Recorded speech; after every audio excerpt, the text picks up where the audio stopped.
From the very first day of training camp, Tom Landry's Dallas Cowboys set their sights on a goal 28 teams dream about, but only one would realize: victory in Super Bowl 12 and the World Championship. The coach, if he's to be successful, must think about improving his football team constantly. Everybody can't have a goal to the Super Bowl because it's out of people's reach. Now, once you reach a level that we're at right now, then the Super Bowl does become within reason for us to accomplish it. So therefore, our minds are occupied with the Super Bowl right now. Of the 113 veterans, rookies, and free agents, only the hardy survived the relentless, leg-burning two-a-day practices.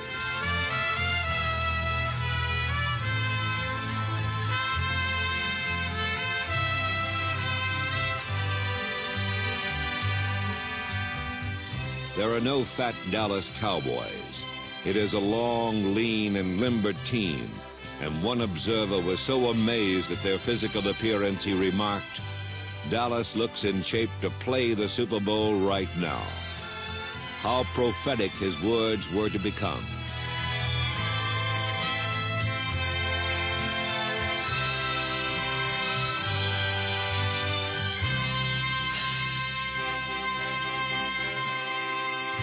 By summer's end, just solidly muscled, flat-bellied athletes made up the roster of the Dallas Cowboys. In September, 45 players, 9 of them rookies, embarked on a devastating journey that would lead to New Orleans.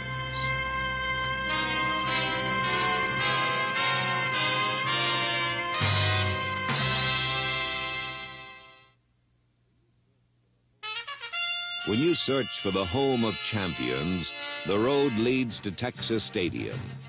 For more than a decade, the Cowboys have been the winningest team in pro football. In 1976, many said only the lack of breakaway speed cost them a world's championship. So now, why were there smiles? Even Tom Landry tried to muffle his delight, for he possessed the worst-kept secret in football. Roger hands it off to Dorsett, into the secondary, to the 30, 35, to the 40, cuts right, watch out! To the 50, the 40, he's to the 30, the 20, the 10, the 5, Tony Dorsett, touchdown!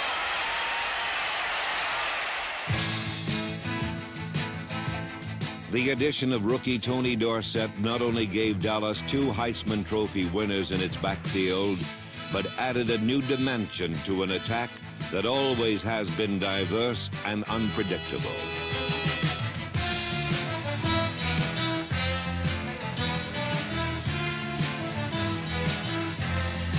Under the "don't give up the ship" leadership of Roger Staubach, the Cowboys gained nearly 6,000 yards and scored 345 points.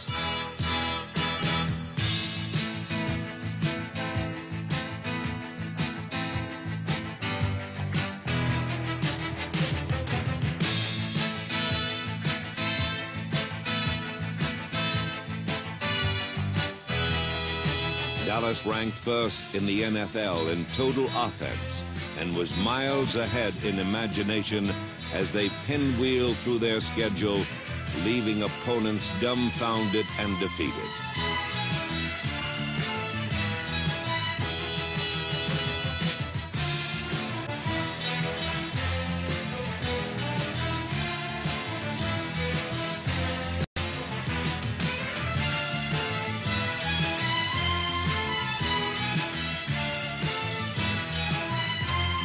Despite the retirement of Blaine Nye and a knee injury to All-Pro Rayfield Wright, the offensive line became a strength.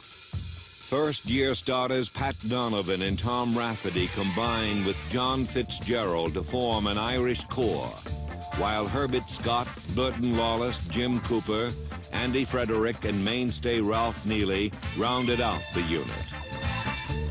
Low-slung powerback Robert Newhouse looked like a beer barrel, but ran like a beer truck and gained over 700 yards.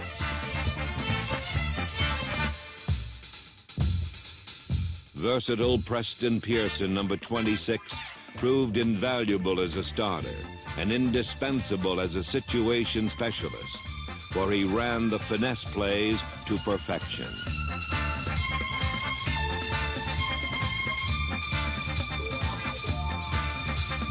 Doug Dennison, Scott Laidlaw, and Larry Brinson added depth to a horn of plenty, which spilled to overflowing with the 1,000 yards of Tony Dorsett, the NFL's Rookie of the Year. There was an abundance of skilled young receivers. Tight end Billy Joe Dupree ran the heavy-duty patterns at the goal line, while the perimeters of the field and the deeper probes spiraled to rookie Tony Hill, Golden Richards, and Butch Johnson.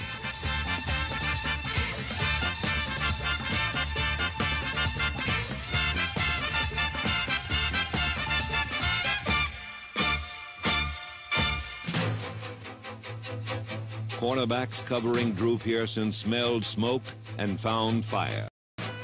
Despite double coverage inside and out all season, number 88 gained more yards than any receiver in the NFL.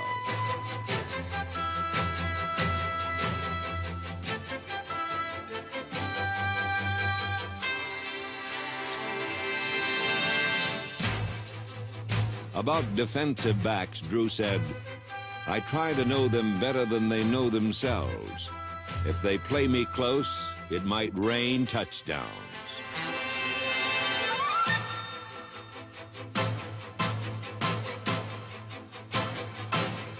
Dallas led the NFL in both offense and defense.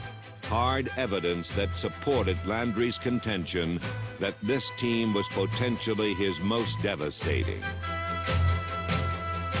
From the opening whistle, the Cowboys disposed of 8 straight opponents and then cruised to a 12-2 record and the championship of the NFC East. Important psychologically was the 2-game sweep of the arch-rival Washington Redskins, something they had not achieved since 1970.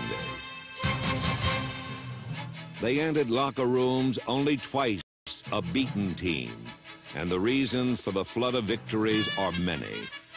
The Cowboys are always the most prepared team in football. By Sunday, Landry and his staff left nothing to chance. From starters to special teams, plays are honed to the split second.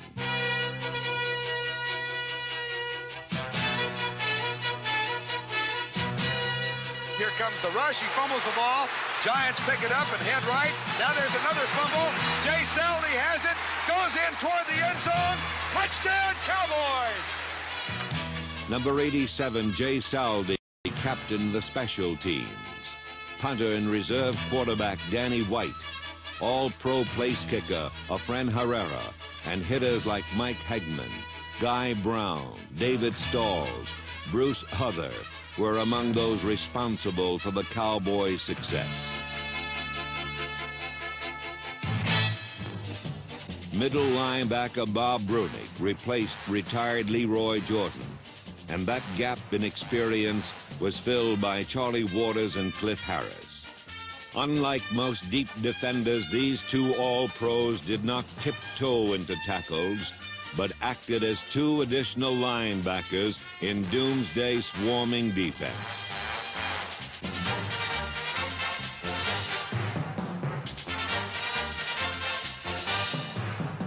The philosophy of the unit was coordination. Number 25, Aaron Kyle, covering receivers deep, while old pro D.D. Lewis buttons up the hook zone.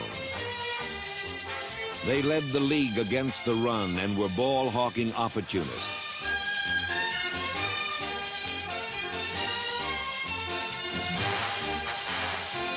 Throw long and you found Benny Barnes, Randy Hughes, or Harris. Throw short and Thomas Hollywood Henderson turned the play 79 yards in the opposite direction. Starters like Henderson and reserves like Mark Washington and Mel Renfro were the reason the Cowboys allowed the lowest pass completion percentage in the NFL. Up front, too tall, too mean, and a manster, lived right alongside Bill Gregory, Larry Cole, and Jethro Pugh. Just turn them loose and kiss the quarterback goodbye.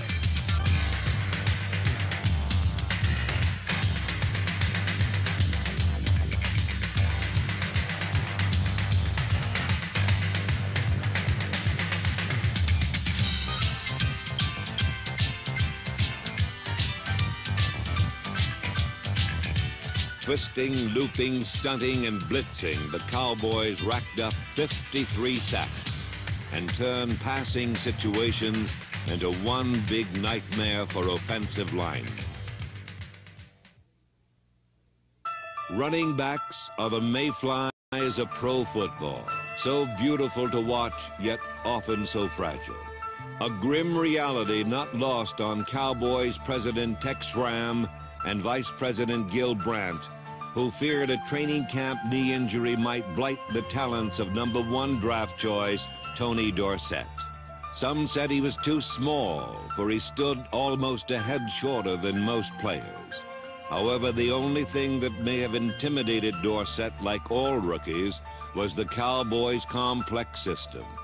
It took him a full half season before he figured most of it out. Only then did this mayfly take wing.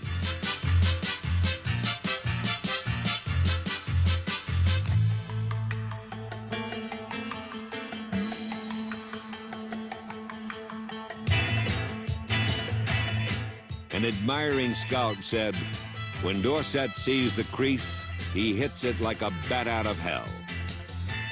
Tony's skills were multiple and opened up the field for other Cowboy players.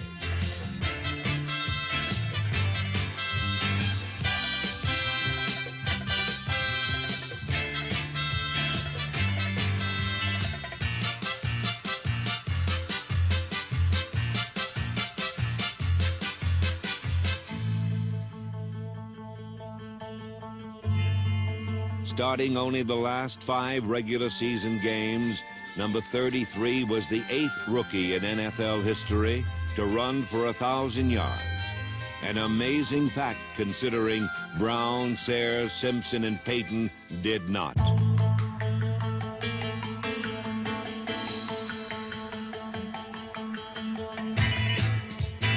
Dorsett scored 12 touchdowns, was the first rookie in 20 years to gain over 200 yards in a game, and broke the longest run in the NFL this season. The handoff goes to Dorsett, dances into the secondary and heads left. The 30, comes right. To the 50, to the 40. He's going to score an 84-yard touchdown. Tony Dorsett, 84 yards on the touchdown. Dorsett's accomplishments were so extraordinary, he was named the Rookie of the Year in the National Football League.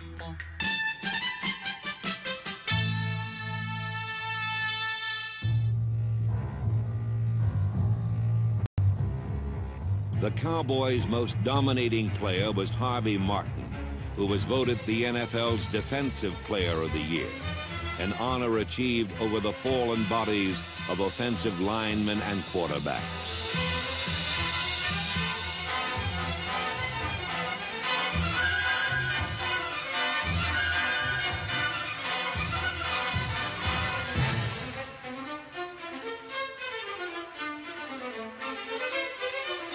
Quarterbacks were Martinized 23 times, a Cowboy record, and his individual sack total numbered more than 4 NFL teams.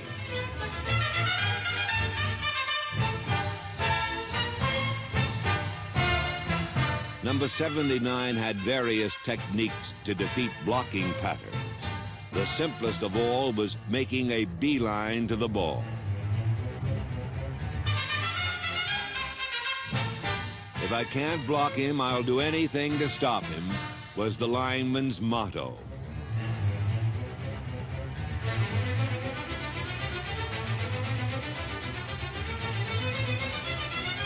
Since nobody could contain Harvey one-on-one, teams decided to double-team him, a tactic destroyed by the manster. We call Randy White manster around here, and that's, you know what a manster is, just half man, half monster. And he's the strongest man on the team, and he's a super competitor. I mean, the guy has only one speed, and it's top speed. He gives so much activity in that line. He's so quick, and he's so fast, and he's so strong that he's taking a lot of pressure off of me. So I was really starting to get a lot of pressure on me with double teams and a lot of cut blocks and things like this. But you can't worry about Harvey Martin now when you got Randy White coming up next door to him. Working side by side, Martin and White used a variety of stunts to open up a lane to the quarterback. Here, Randy, by tying up 3 Eagle blockers, allows Harvey an uncontested shot at Ron Jaworski. In unison, they were awesome, as Martin made All-Pro and White the Pro Bowl. Randy turned a capacity for hard work and quickness to the ball into a style reminiscent of Bob Lilly, the all-time Cowboy great.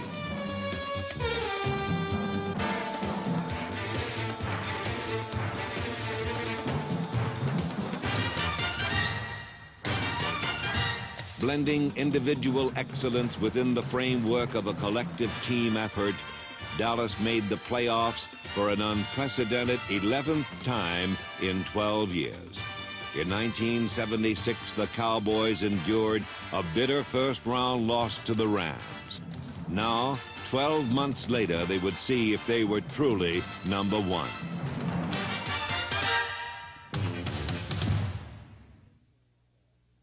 No, this team is an interesting team because I can't read them. They look like out in practice they're relaxed when they ought to be serious, and I think they're going to have a bad game, and then all of a sudden they come up with a great game. Staubach has him up to the line of scrimmage, got Drew Pearson about 10 yards wide to the left. Again, Roger back to throw, pumps it once, sends it long for Dupree. It is caught for a touchdown. Billy Joe reached high in the air and pulled out a 28. To open the playoffs, the Cowboys scored early and often against the Chicago Bears, but won easily on the concussive force of the Doomsday defense.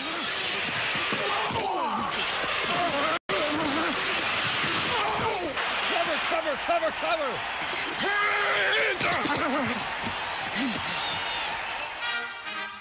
Doomsday limited Walter Payton to 60 yards rushing, caused 7 turnovers, an individual record 3 interceptions by safety Charlie Waters, and gave the offense a day at the races.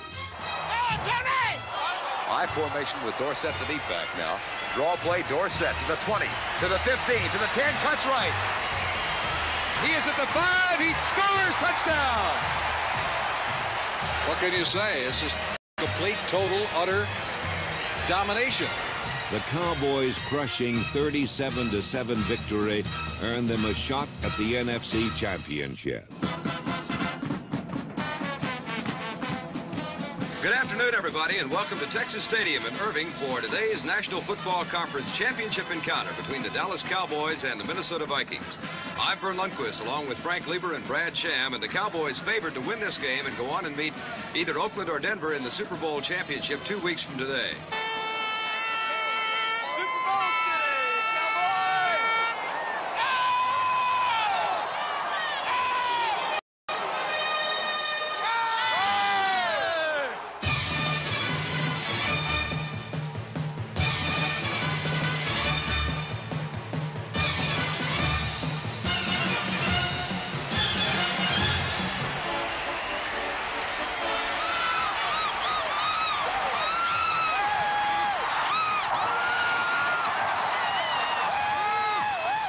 Golden Richard's touchdown on the Cowboys' second play from scrimmage gave them a lead they never lost.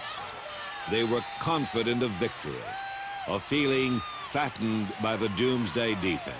Come on, let's go! Put it on there! Come on! Come on, 2 times! Get it on there! Have it on it now! Come on, come on! Let's go, Harvey! Come on, D, baby! Come on, D! Big down! Go get it on! Get it on! Hit him, Duke! Hit him!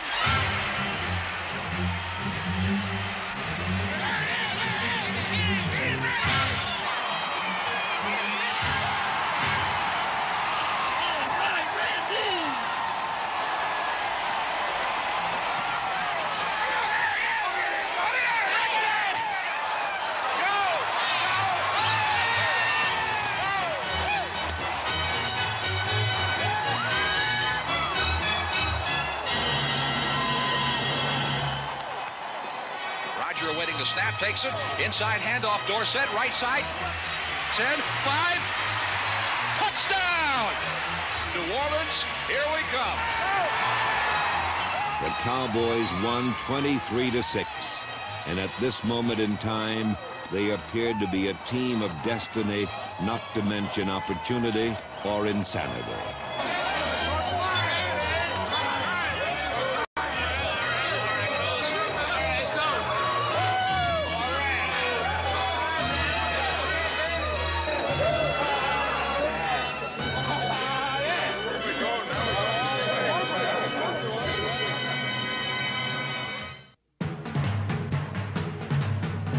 In New Orleans for Super Bowl XII, the Cowboys faced not only Denver, but Bronco Mania.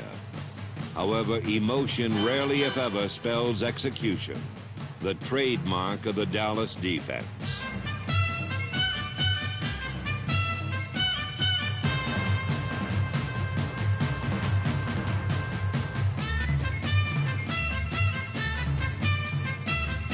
When the clock struck 12, it was doomsday in the Dome, the sacking of Cinderella. Relentless pressure caused 8 Bronco turnovers and limited their passing attack to an incredible 35 yards.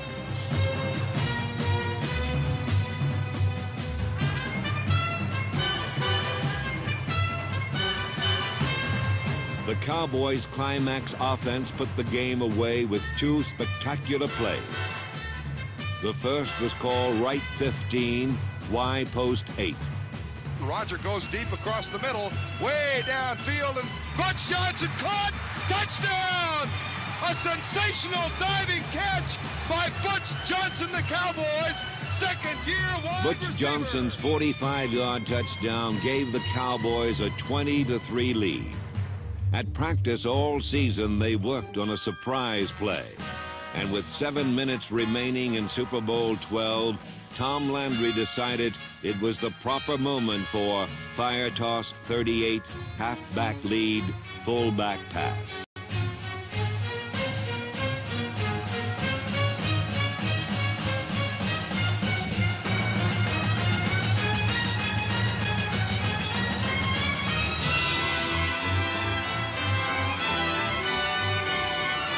Sometimes the best teams do not always win. This was not the case in 1977, as the Dallas Cowboys, the top offensive and defensive team in the NFL, a team rich in talent and deep to the 45th man, capped a truly marvelous season, a world championship season, with their second Super Bowl victory, 27-10. And the Cowboy coach, Tom Landry, getting a ride off on the shoulders of his team as time has expired and the Dallas Cowboys are the champions of the National Football League.